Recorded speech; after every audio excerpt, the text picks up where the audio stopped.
Hi, and thank you for taking the time to have a look at the Genius training programs here at Intermetrics.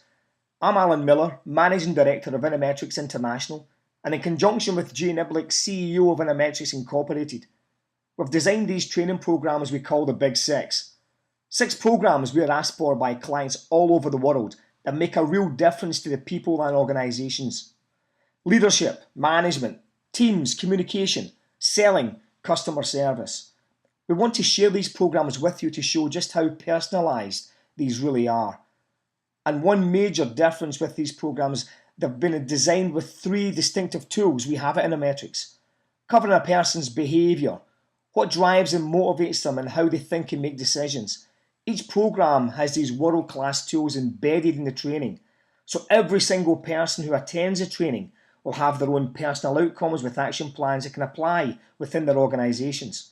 We are super excited at the responses we've had so far, and we'd love your feedback as part of our journey to making a difference and adding real value. I'd like to hand you over to Jay Niblick, who will take you through a selection of slides and give you a flavour of each of the programs. Hey Jay, over to you. Thanks, Alan. Let's dive in, everybody. In the Intermetrics Genius Sales Development Program, which is really about sales leadership and sales management, we're going to give an introduction to the course. We're going to talk about the attributes that a person can possess when being an effective sales leader. Again, based on a lot of research, a lot of studies done internally by Intermetrics as well, including one that was a 7-year, 197,000 person study. We're going to look at the attributes that we find to be most relevant, most prevalent in the very best sales leaders specifically. We'll talk a little bit about our sales process and talk about the steps of that sales process, break them out, expand them, and dig deeper throughout the rest of the program. The process is 1 and 2 and going into 3 with some exercises to make sure we connect each one of them. And we'll be moving on to talk about your behavioral style and how you tend to communicate, the actions and the orientations, your personality style, and how that can be perceived by the other personality styles that you might be selling to. We'll also go into how you can identify those styles in your target or your prospect, and how you can adjust your communications, adjust your pitch, and adjust your approach to make sure that you're resonating most with them, not expecting them to come to you. We'll also talk about what it is that people want to buy.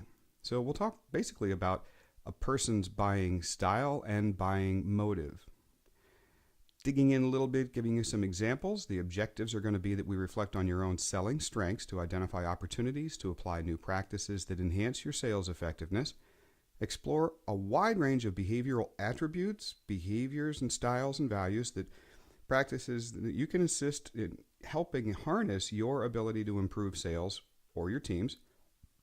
And ultimately, like in every program, walk away with a well-formulated action plan that clearly connects the dots between what we've learned and how it applies to your job. We don't ever want to deliver training or development in an isolation or a bubble. We have to make sure that you understand clearly defined steps that allow you to translate what you've learned into action, into daily activities. So we'll start off again reviewing here with some of the sales leadership characteristics. What is it about the most effective sales leaders? What characteristics and attributes do they possess?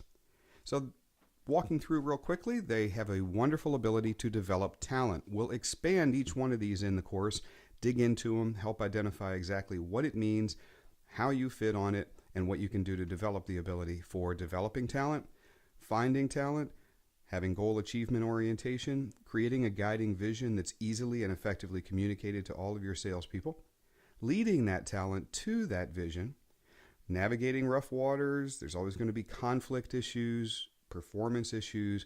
How you respond to that, how the most effective sales leaders respond to that is very different than either conventional wisdom or the contrarian belief would probably say. And then lastly, strategic planning. Also cover some of the top 20 selling mistakes that we see all salespeople make, regardless pretty much of what they're selling, at which level, and to whom. So we'll go over those top 20 mistakes like not asking the right questions, no pre-call planning, being very inconsistent, trying to talk too much as opposed to listening or questioning your way to the sale, closing techniques that just don't work anymore, tie-down closes, the Benjamin Franklin close, the puppy dog close, all these things that in the old days may have worked, in today's consumer market with the way that people want to buy, the knowledge, the information, and the skepticism that they've developed for sales techniques over the years, and identifying them and immediately, even if they're not consciously aware of it, developing a psychological repulsion for it and not really understanding, I don't know why I didn't buy. I can't really rationalize it. I was just pushed away. So we'll go over all of those mistakes, dig into each and every one of them, and we'll talk and introduce you to a sales process that we've built based on working with tens of thousands of organizations across 23 countries globally. That is a generic, big picture understanding of the most effective ways to sell. We've developed this to fit almost any sales process that we've seen in the world. Names might be a little different, maybe a couple of things under each one of these, but it helps you understand behavioral selling, understanding your own personality and how that affects your selling, and walks through the prospecting, greeting, qualifying, demonstrating, influencing, and closing stages of a sales process. And you can teach each one of these. We'll expand them and give the leaders in the organization, the sales leaders, the ability to carry this information on to their sales staff. Talk about the guiding principles of effective sales leadership, guiding principles of sales in general, differentiating needs from wants. In sales, we have nice to haves and must haves. There's a difference between these. And Dr. Zaltman up at Harvard has shown through much empirical evidence that the majority of the decision to buy is an emotional one. Most consumer buyer behaviors and decisions are driven more by emotion than rational logic.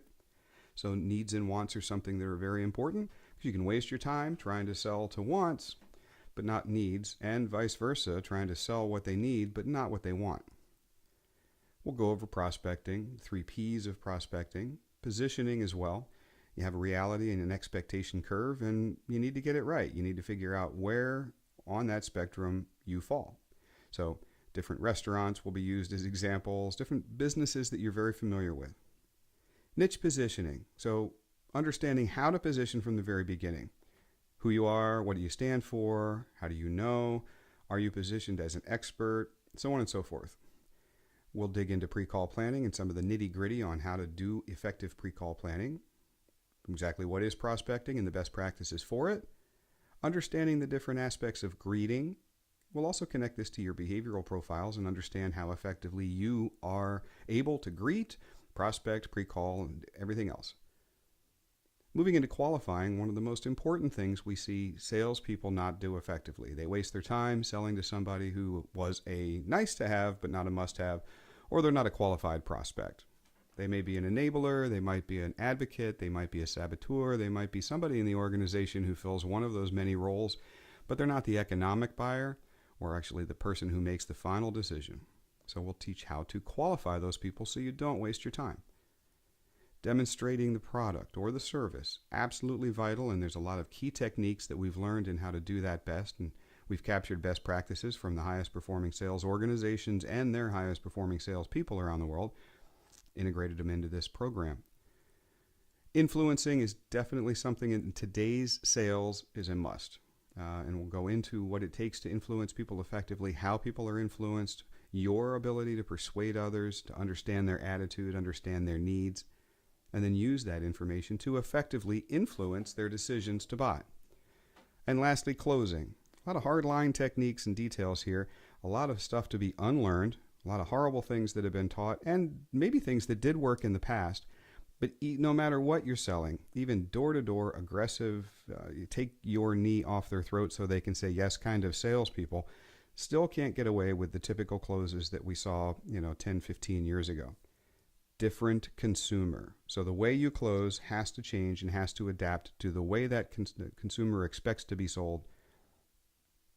Going over your personality profile will actually help you understand point A and point B. If your behavioral style, your personality style, natural way you go about things is defined as a high D, we're going to help you understand the strengths when it comes to supporting your success as a sales manager or leader and the challenges that brings, but also how you can communicate to the other styles and how you can identify those styles in your prospect. And so you have a nice map of here's where I am, here's where they are, what's the best route to communicate and get to where they live and adapt my style from a high D to the I, the S, or the C buyer. We'll do the same with all four. So starting as a high I, how do I adapt to a D, S, or C? Understanding the strengths and weaknesses of a high S, and how do I adapt that to a D, I, or C? And lastly, to get everybody involved, what are the strengths and weaknesses of a high C as the salesperson, and how do you adapt that to the other styles of D, I, or S? Those were the buying styles. We're also going to talk about buying motives. So what is it that drives the buyer, the consumer, the customer, the client? Are they somebody who's interested in buying things because they're going to make their life better, more harmonious, more balanced, or they're more attractive? Okay? Sometimes simply just the best looking thing is very important to a specific type of buyer. Other buyers have a motive that's more economic. It's really about practical return on investments, gains, bottom line. Doesn't have to be fancy, doesn't have to be the prettiest, just has to be the best functioning and the best buy. Individualistic buyers, however, are somebody that are different than the first two. They want to be the first movers. They love differentiating themselves. They love having something that's unique and special to them. They love things that can be customized, and they love exclusivity because it makes them more individualistic and provides them the ability to stand apart. Or you could be dealing with the political buyer. And the political motive is somebody who wants to enhance their authority or position. What they buy is going to help improve their career, help improve their ability to get promoted, help give them a greater sense of position or influence or leadership or authority over others, help them win in the competition. So it's very much about the ability of the product to improve their performance. Okay? You could have the altruistic buyer, where one of the main reasons they buy things is based on its impact to others. So is this a product that's going to hurt the environment? Is this a product that's going to support the environment? 10% of these proceeds from this sale of this company's products are going to go to help children in a different country or improve a third world economy. The way they've done it has a lower impact on those workers or the company that takes better care of their people. And they want to buy from the companies that are rated as the best places to work because they're altruistic. Their desires and interests in life, including what they like to buy and influencing what they buy and the decisions they make in buying, is largely driven by value to others, service to others, support of others, and benefit to others. If you find yourself selling to a regulatory buyer, they're really most interested in what is proven as far as the best product. They want facts. They want studies, they want comparisons, they are late adopters, and they want to be able to say, without a doubt, either A, this is traditionally the product we've always bought, it's tried and true, and we don't want to rock the boat and change the system. So they're very hard to get off of another product, probably the hardest. Actually, they are the hardest to sell away from another existing product that they're buying from a competitor. And you have a very high hurdle when you're selling to a high regulatory. You can't make flippant statements like, it is just awesome. You have to make very logical, rational, fact-based compulsions and arguments to these individuals.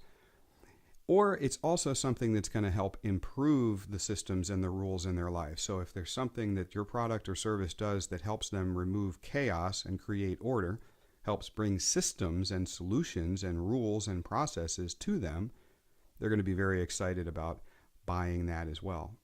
And the last type of buyer that you might run into would be a high theoretical. As the name denotes, they're into understanding theory. They love to learn. So what's really going to motivate this buyer is something that educates them on something they don't currently know, something that they can really dig into. So simple things aren't as exciting as very complex things to a high theoretical. You delivering the ability to learn and improve their knowledge, enhance their status as a knowledge expert or a subject matter expert, give them something that allows them to learn more than they knew when you met them, that's what's going to most interest this person.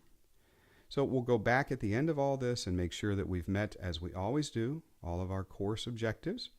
Make sure that we've connected everything to your daily activities, and we'll wrap up the program. Thanks.